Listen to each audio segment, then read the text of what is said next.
حضرت ابی جعفر بن عبداللہ بن جعفر رضی اللہ تعالی عنہ نے نقل دی فرمائی او دا حدیث امام ابو داود و امام مسلم رحمهم اللہ نقل کرے دے چې یو ورځ رسول الله صلی الله علیه وسلم زمونږ نه جدا شو روان شو نو مونږ هم ورپسې شو یو بڼ د کجورو د خرماو ته ورننوتلو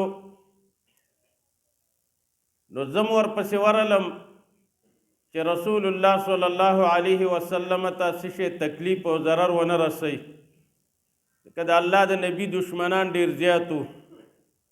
چې کله دننه ورغلم چې ګورم یو اوښ ولاړ دی او رسول الله خپل مبارک لاس په دې بوکان په ملا د دې اوښ باندې راکاږي او بیا د دې اوښ د دې غوږونو اخرنۍ حصې سره یې په لاس راښکلو نو دا اوښ داسې و چې داسې بړبړې کولې او د سترګو نه اوښکې روانې وې رسول الله اواز وکړو د دې اوښ مالک څوک دی نو د انصارو نه یو ځوان راغی و یا رسول الله زه د دې اوښ مالک یم زه یمه رسول الله وفرمیل دې اوښ ما ته اوس شکایت وکړو دا د رسول الله معجزه ده دې اوښ ما ته اوس شکایت وکړو چې دا مالک په ما باندې کار ډیر کوي او ګیا راله کمه راکوي دا شکایت یې دلته وکړو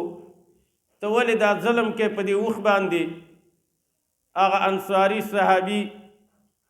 هغې سرښکته کړو یا رسول الله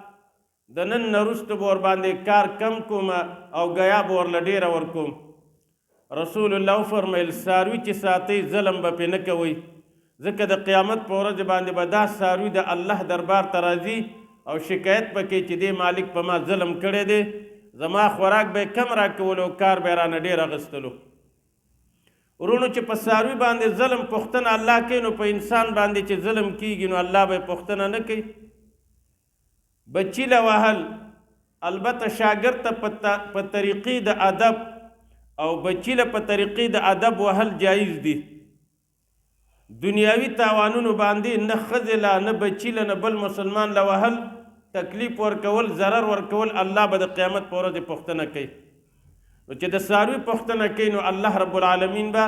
زمونږ او ستاسې د مظلومو مسلمانانو پوښتنه کوي چې چا را باندې ظلم کړی وي الله رب العالمین دې مونږ او تاسې د هر قسمه ظلم نه وساتي